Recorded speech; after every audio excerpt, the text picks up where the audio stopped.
السلام عليكم ورحمة الله وبركاته. الحمد لله رب العالمين حمدا يوفي نعمه ويكافي مزيده. يا ربنا لك الحمد كما ينبغي لجلالك وجهك الكريم عظيم سلطانك، وله ما سكن في الليل والنهار هو السميع العليم. الله ولي الذين آمنوا يخرجهم من الظلمات إلى النور، والذين كفروا أولياؤهم الطاغوت يخرجونهم من النور إلى الظلمات، أولئك أصحاب النار هم بها خالدون. أشهد أن لا إله إلا الله وحده لا شريك له، وأشهد أن محمدا عبده ورسوله لا نبي بعده. يا أيها الذين آمنوا اتقوا الله حق تقاته ولا تموتن إلا وأنتم مسلمون. يا أيها الناس اتقوا ربكم الذي خلقكم من نفس واحدة وخلق منها زوجها وبث منهما رجالا كثيرا ونساء، واتقوا الله الذي تساءلون به والأرحام إن الله كان عليكم رقيبا. فإن أصدق الحديث كتاب الله، وخير الهدى هدى محمد صلى الله عليه وسلم، وشر الأمور محدثاتها، وكل محدثات بدعة، وكل بدعة ضلالة، وكل ضلالة في النار. Mari kita bersyukur kepada Allah Ta'ala pada pagi ini, subuh Jumat,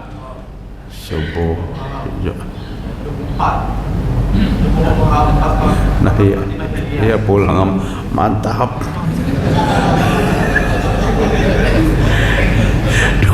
24 Muharram. Nah ya, aja sudah bisa. Alhamdulillah kita sehatul afiat. Semua ada hikmah, Pak. Semuanya ada hikmah. Maka pandanglah setiap orang itu kelebihannya ada padanya. Jangan pernah memandang kekurangan. Semua punya kekurangan, semua punya kelebihan, dan itulah hikmah dalam kehidupan kita. Idza aradta an ta'rifa qadraka indallah panzur aina aqamak. Ini perkataan Syekh Ahmad bin Isa al-Ma'sarawi. Jika engkau ingin tahu posisimu di sisi Allah Ta'ala, lihat di mana Allah menyibukkanmu. Jadi jika kita ingin tahu kita nih di mana adanya di sisi Allah, lihat Allah sedang menyibukkan apa lon kita. Kita ini kan disibukkan oleh Allah Subhanahu wa Ta'ala. Disibukkan oleh Allah Subhanahu wa Ta'ala. Idza syaghalaka bidzikri fa'lam annahu yuridu ayyazkurak. Luar biasa. Apabila Allah menyibukkanmu untuk selalu ingat kepada Allah Ta'ala, zikir kepada Allah Ta'ala, maka ketahuilah sesungguhnya Allah sedang mengingatmu. Jadi apabila kita disibukkan Allah dengan apa? Dengan zikir. Bukankah duduk kita sejenak di sini zikir? Ba'da sholat tadi kita zikir. Bahkan dalam sholat pun zikir.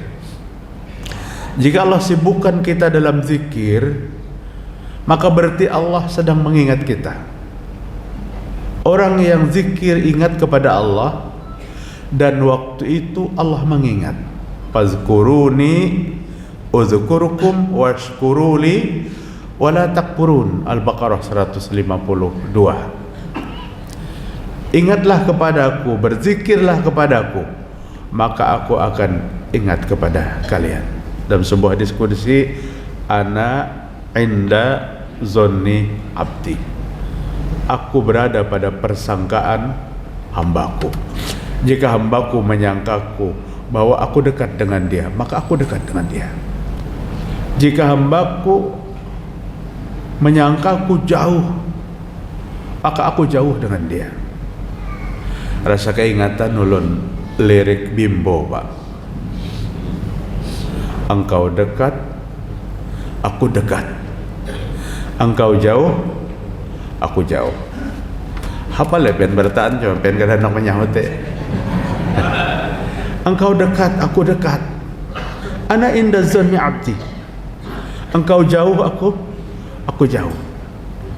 Jadi kata Syekh Ahmad bin Isa, jika Allah sibukkan kita dengan zikir, mengingat Allah, kesempatan-kesempatan yang kosong kita gunakan untuk subhanallah wa bihamdi, subhanallahil azim, subhanallah walhamdulillah wa la ilaha illallah wallahu akbar. Semua zikir-zikir yang Nabi ajarkan. Maka Allah mengingat kita. Allah sedang mengingat kita. Lamun kita saling beringatan, kayak apa kita?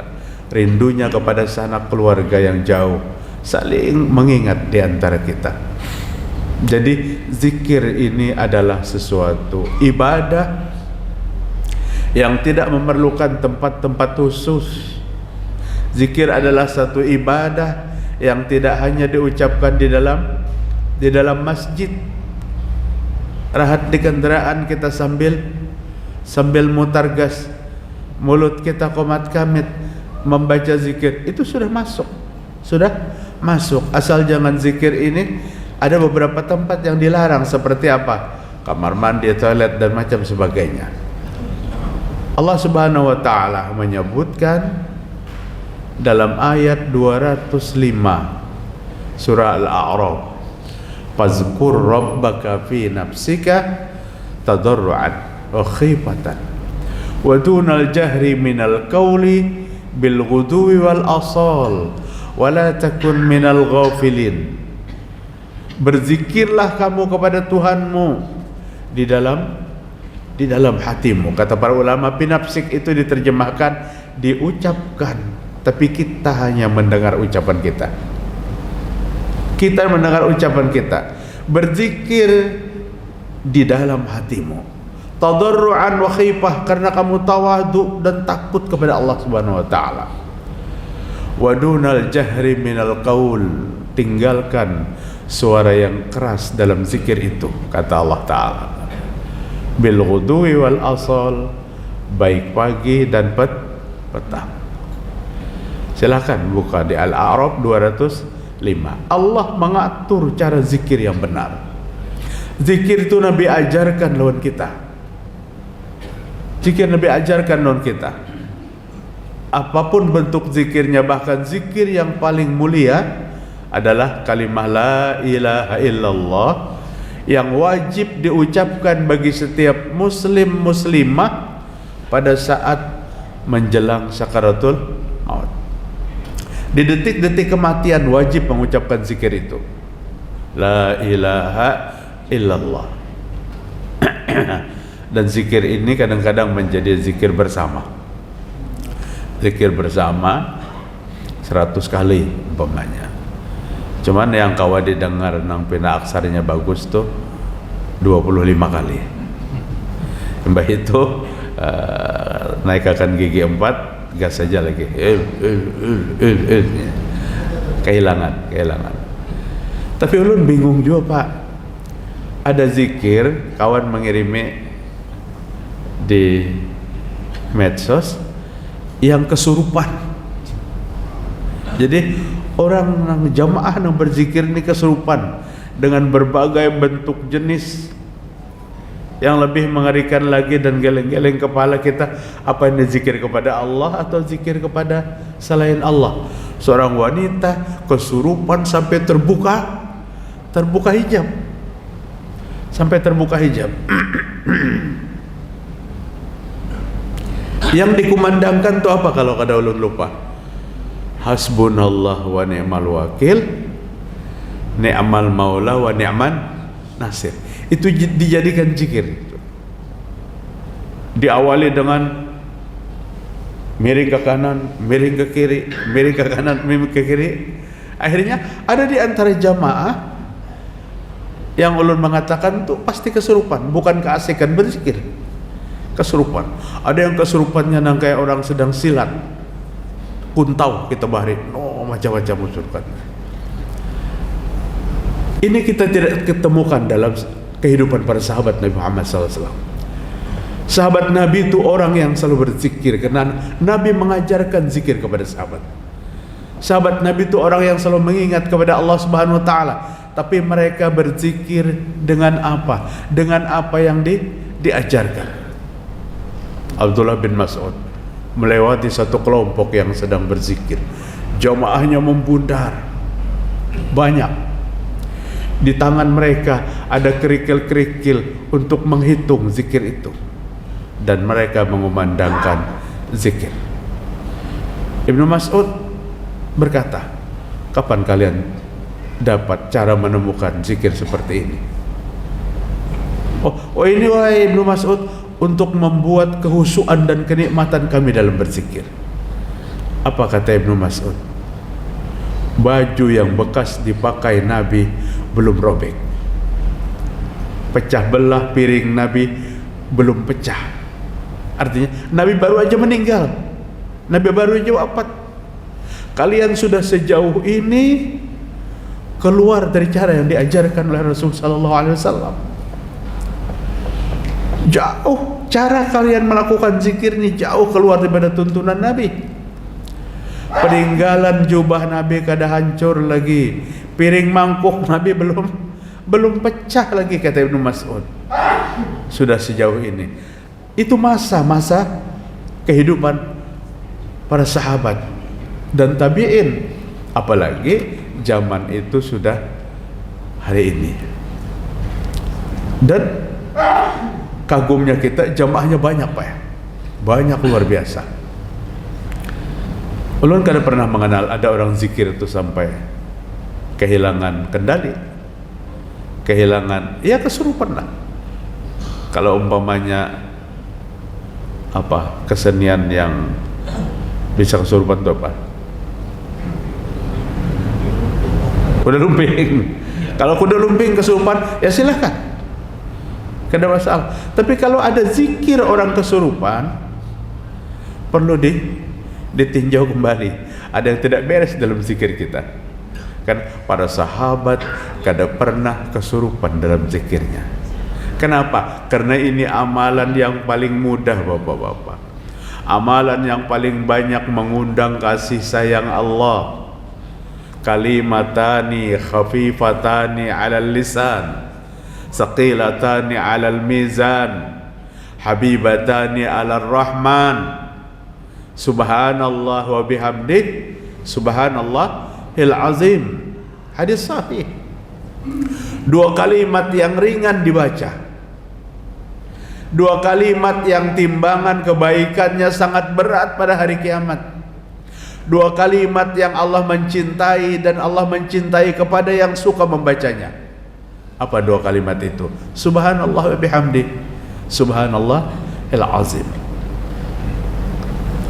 Allah mencintai, dan Allah katakan dalam Al-Quran bahwa zikir itu adalah penenang jiwa. Ala bizikrillahi tatmainnul qulub. Tahukah dengan zikir kepada Allah maka hati itu akan tenang. Rasa gelisah, rasa kada nyaman, galau, kurang zikir kita. Bawa berzikir kepada Allah Ta'ala, bawa berzikir kepada Allah. Ada beberapa hadis Rasul yang sahih yang berbicara tentang ketenangan batin, yang berbicara tentang ketenangan jiwa. Salah satu di antaranya zikir. Kemudian yang lainnya yang menenangkan jiwa, qiraatul Quran, membaca Al-Quran. Ada lagi yang menenangkan jiwa, memperbanyak sedekah, jiwa menjadi tenang. Ada lagi yang menenangkan jiwa, hadir pada setiap kajian-kajian majelis ilmu. Allah cabut kegelisahan hatinya, dan Allah tumpahkan ketenangan jiwa. Jadi hati gelisah, hati galau, pian kada usah membawa botol kau dahulun minta banyak, kada perlu. Ada solusi yang Allah berikan lawan kita. Ada solusi yang Allah berikan. Rasul telah memberikan solusi-solusi itu. Allah telah memberikan solusi-solusi itu dalam Al-Quran. dalam Al-Quran. Dan yang namanya hati itu bahanu tenang, bahanu tidak, dialami oleh semua manusia. Kadang-kadang orang hidup 2-30 tahun nang kadang pernah gelisah tuh kadang. Tercukupi apapun kehidupannya, ada rasa kegelisahan. Dan rasa kegelisahan itu Allah memberikan solusi. Maka Nabi SAW, kata Ummi Salamah radhiyallahu anha, setiap Nabi datang ke rumahku, setiap giliran ke wadahku, maka doa yang paling ku dengar dari Nabi apa? Ya muqallibal qulub, tsabbit qalbi ala dinika. Wahai Allah yang membolak-balikkan hati, tetapkan hati ini atas agamamu. Nabi minta, tetapkan hati atas agama Allah Subhanahu wa taala. Dan bagus doa itu untuk diamalkan dan dibaca. Idza staghalaka bil Qur'an fa'lam annahu yuridu ayyuhditsaka. Subhanallah. Jika Allah menyibukkan kamu untuk membaca Al-Quran, hendak aja mengaji. Istirahat setumat, ambil lagi air wudu, ngaji lagi. Karena banyak 10-20 ayat istirahat, tapi rutin. Dan inilah amal yang paling dicintai. Ahabbul a'mal ilallah adwamuha wa inqal. Amal yang paling dicintai Allah Subhanahu wa taala yang rutin mengamalkannya sekalipun sedikit. Berapa baca Al-Quran? 10 ayat. Tapi pagi 10, sore 10, malam 10. Esok itu lagi. Amal yang rutin dikerjakan sekalipun sedikit. Jika Allah, kata Syekh Ahmad bin Isa, jika Allah menyibukkanmu untuk selalu ingin membaca Al-Quran, ketahuilah bahwa Allah mengajakmu berdialog. Subhanallah.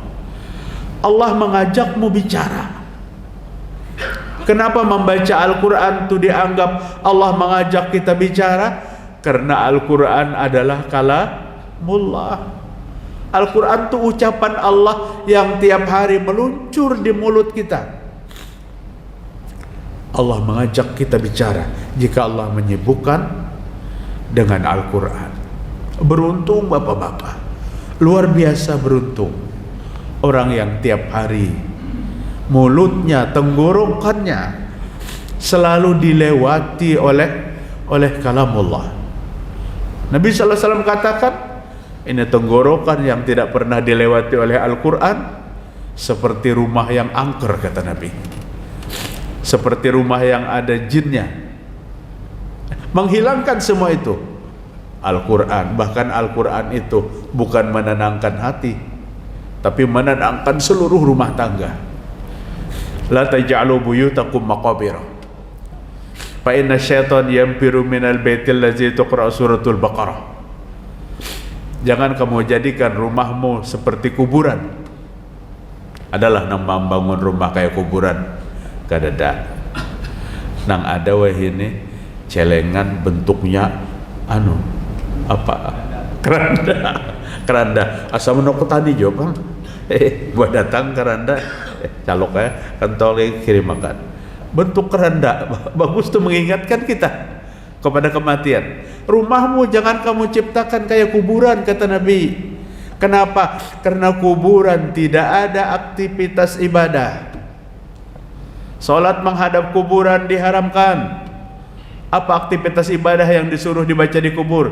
Tidak pernah kita temukan, kecuali ke kubur berdoa. Rumah jangan kayak kuburan.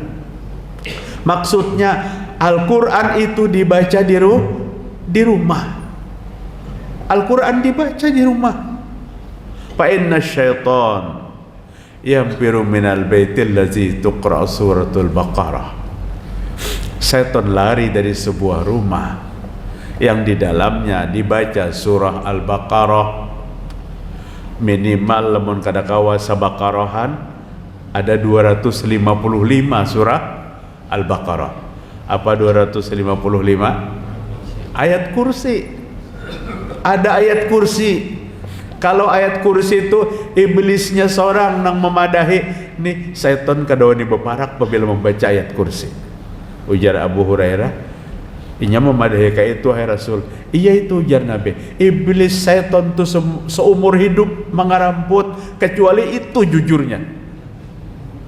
Hari itunya jujur. Hari itu benar. Selamanya setan tuh berbohong. Tapi manakala dia kepepet, ditangkap oleh Abu Hurairah, hendak dilaporkan lawan Nabi, aku ajari kamu sesuatu. Nang setan tuh kadon ibu parak lawan ikam. Nah, ya 255 Al-Baqarah. Hafal aja kah? Lamun dihafal, hafal. Lamun kada dihafal, ya kada hafal-hafal. Maminan duinya nyaman aja pilihan baca. Ada tasambat kursi, ya ayat kursi. Amun 1,5 jam kada ada tasambat kursi, lain tuh ayat kursi telah. Para 255 dan terjemahnya kandungannya luar biasa, Pak. Kandungan ayat kursi itu. Nah, jadi perintah secara umum surah Al-Baqarah, dan ada beberapa hadis yang memerintahkan ayat kursi yang letaknya di dalam surah Al-Baqarah itu. Jadi Allah sibukkan kita mengaji, Allah sibukkan kita membaca Al-Quran. Maka Allah ingin berdialog lawan kita, Allah ingin diskusi lawan kita. Alhamdulillahi Rabbil Alamin, ujar imam tadi. Apa kata Allah Ta'ala? Hamidani abdi, hambaku memujiku. Ar-Rahmanir Rahim, wa asna alai abdi, ujar Allah, hambaku mengagungkan aku. Maliki yaumiddin, majadani abdi, kata Allah, hambaku menyanjungku. Lamun pian membaca hadis kursi ini, kada purun mulai bismillah sampai waladhdallin itu satu napas. Ini mulai bismillah sampai waladhdallin kada bahinakan mantang-mantang napas panjang. Tahukah setiap Al-Fatihah dibaca di dalam salat ada diskusi mesra, diskusi indah antara kita dengan Rabbul Alamin, Tuhan kita. Hambaku memujiku, kata Allah, di waktu seorang hamba mengatakan segala puji bagi Allah Tuhan semesta alam. Allah sibukkan kita membaca Al-Quran, berarti Allah menginginkan berdialog dengan kita, Allah menginginkan berdiskusi dengan kita. Bapak-bapak, ibu-ibu, pada suatu sholat subuh Nabi memimpin sholat subuh. Ada di antara salah seorang makmum di sahabat yang membaca bacaannya keras di belakang, sehingga Rasul sedikit terganggu. Maka pada saat itu malaikat Jibril menurunkan 204, namun kada 205. Zikir tadi 205, rasanya Al-Quran itu 204. Fa'idha quri'al Quran fastami'u lahu wa ansitu la'allakum turhamun. Antara dua tuh, yang mana yang 204, yang mana yang 205, surah Al-A'raf. Kata Allah, apabila Al-Quran dibaca, dengarkan, perhatikan, maka yang membaca dan yang mendengarkan mendapat rahmat. Ayat itu turun pada saat Nabi sedang salat subuh. Ayat itu turun menegur salah seorang imam yang keras membaca. Padahal apabila ada makmum, salatnya salat subuh, cukup makmum yang keras. Banyak Pak jamaah laporan jamaah kita, Ustaz, lu gak ada wani betate, lon sidin tuh nyaring benar jadinya. Jadi begitu masuk ada sidin, cari kata lain, konsentrasi terganggu, baca dengan bacaan yang cukup kita mendengarnya. Tapi kadang kita rasa kada puas, kadang kita dengar bacaan kita. Nah itu. Jadi apabila Al-Quran dibaca, dengarkan, perhatikan. Bahkan diharamkan berdiskusi. Kita kadang menyadari ini. Ayat ini ulama mengatakan haram berdiskusi keras di samping orang membaca Al-Quran. Atau kalau orang membaca Al-Qurannya datangnya belakangan, lihati dulu, sedang diskusi, jangan dibaraki. Cari ke tempat yang jauh sehingga membaca Al-Quran kada terganggu. Ini sengaja nyoba parang nang diskusi. Untungnya membaca Al-Quran telinganya merekam penderan nang dihiga. Batuntung tutup Al-Quran. Kau tahu ya kisahnya nang buah nikam kisahkan tadi itu. Ini nang membaca Al-Quran nang kalah jadinya. Jadi 3 yang ditutup, jangan pernah berbicara. Pada saat Al-Quran dibaca, dengarkan. Pada saat orang sholat sunnah di samping kita, jangan berdiskusi keras yang mengganggu konsentrasi yang sholat. Pada saat pelanggaran yang belakang ini banyak pelanggaran. Pada saat azan dikumandangkan, tidak boleh berdiskusi. Bahkan Nabi Sallallahu Alaihi Wasallam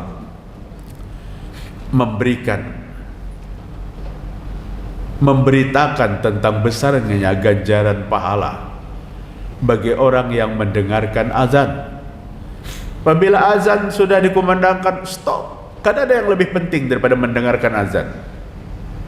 Sahuti azan seperti kalimat-kalimat yang dibaca oleh muadzin. Selesai, baca doa setelah azan. Allahumma rabb hazihi da'wati tammah wassalatil qa'imah ati Muhammadan al-wasilata wal fadilah wa ba'athul maqamal mahmudanil ladzi wa'attah wajabat lahu syafaati. Aku wajib memberikan syafaat kepada orang yang membaca itu. Karena gampang-gampang Pak, syafaat Nabi itu yang kita harapkan. Dan Nabi mengatakan, nih laksanakan supaya kalian dapat syafaat dari Rasul Sallallahu Alaihi Wasallam. Artinya doanya dahsyat tapi terabaikan. Ada dua doa yang dahsyat itu Pak. Yang pertama, doa setelah wudu. Hampir seberataan kita hafal doa setelah wudu itu. Asyhadu an la ilaha illallah wahdahu la syarikalah wa asyhadu anna Muhammadan abduhu wa rasuluh. Kada hafal lagi setelah itu, cukup. Hafal, sambung, Allahumma ja'alni minat tawabin wa ja'alni minal mutatahhirin, pada hadis yang berbeda. Ya Allah, jadikan hamba orang yang bertaubat dan jadikan hamba orang yang mensucikan diri. Maka orang yang selalu tidak meninggalkan doa setelah wudu itu, kata Nabi SAW, akan dipersilahkan oleh Allah untuk masuk surga dari pintu mana yang dia kehendaki. Yuk silahkan dari pintu mana yang dia kehendaki. Dahsyat tidak? Dahsyat doa ini tapi terabaikan. Jangan pun berdoa rahat baudu aja bapender. Rahat baudu diskusi nah. Diskusinya kamu nomor berapa? 2024. Kadang kayaknya dahulu tuntung akan dulu itu. Minta lawan Allahnya agar dikirimkan pemimpin yang mengerti agama. Karena perlu banyak diskusi. Diskusi nanti akan apa? Akan merubah hati kita. Akan menjadikan kita saling membenci. Jadi dalam wudu jangan bicara. Dalam wudu. Kemudian selesai wudu, jangan tinggalkan doa setelah wudu. Maka Allah akan persilahkan dia masuk surga dari pintu manapun. Ulun mendapatkan hadis yang sama dengan ini, hanya satu. Itu pun kada ada kita lalakian. Itu khusus kesan pembinian. Ibu-ibu, iza sallaitul khamsa wa shaumu syahr Ramadan wa hafizat farjaha wa ata'at zaujaha. Apabila wanita itu memelihara sholat 5 waktu, kemudian dia berpuasa di bulan Ramadan, memelihara kehormatan, taat kepada suami, maka kepada wanita itu nanti akan diperintahkan oleh Allah masuk surga. Silahkan pilih pintu mana. Kalau hitung-hitung yang paling mudah untuk mendapatkan surga itu wanita. Tapi kenapa Nabi menemukan ahli sholat, ahli puasa di dalam neraka? Wanita yang sholat, wanita yang puasa dalam neraka. Karena kunci terakhir atau zaujah ditinggalkannya. Kada taat lawan suami, padahal tiap malam tiap malam. Jadi itu kunci mensyukuri apa yang diberikan oleh suami. Sehingga dalam keterangan yang lain, suamimu adalah kunci surga bagi seorang istri. Biasanya dijawabnya, Bang, amun laki kayak ini Bang Ustaz. Nah itu jawabannya biasanya. Nang laki nih waras-waras juga.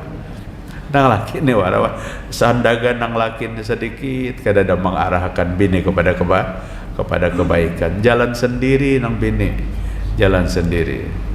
Kita tuh tidak berharap 20-30 tahun, 40 tahun berumah tangga di dalam dunia ini, kada berharap sampai di sini. Kita berharap menjadi suami istri dunia dan akhirat. Itu kan yang kita harapkan. Suami istri dunia akhirat. Pian bini pian saikung, pian mampu bimbing dengan baik, satu iman, satu akidah, terkumpul. Ulun pang dua ustadz bimbing sama keduanya, empat pang bimbing keempatnya, akan berkumpul empat di surga. Kada gampang. Jadi ada harapan. 25 ar-ra'at jannatu adiyad khuluna hawaman solaha. Surga Aden itu akan dimasuki oleh manusia bersama siapa? Ayahnya yang soleh, anaknya yang soleh, istrinya yang solehah, saudaranya yang soleh, akan berkumpul bersama juriatnya yang soleh. Bahkan kada tanggung-tanggung Allah katakan akan berkumpul seketurunan di dalam surganya Allah jika mampu menciptakan keluarga yang soleh dan keluarga yang solehah. Wa iza syaghalaka bit-ta'ah fa'lam annahu qarabaka. Siang kita cukup baiklah. Ada beberapa buting bang lagi nah. Apabila Allah menyibukkanmu untuk taat, ketahuilah Allah mendekatimu. Allah sibukkan kita dengan taat, perintah Allah kita kerjakan, berarti Allah telah mendekati kita. Subhanallah, luar biasa. Mun orang senang tuh senang mendekati. Insyaallah kita sambung pada kajian yang lain. Subhanakallahumma bihamdik asyhadu an la ilaha illa anta astaghfiruka wa atubu ilaik. Assalamualaikum warahmatullahi wabarakatuh.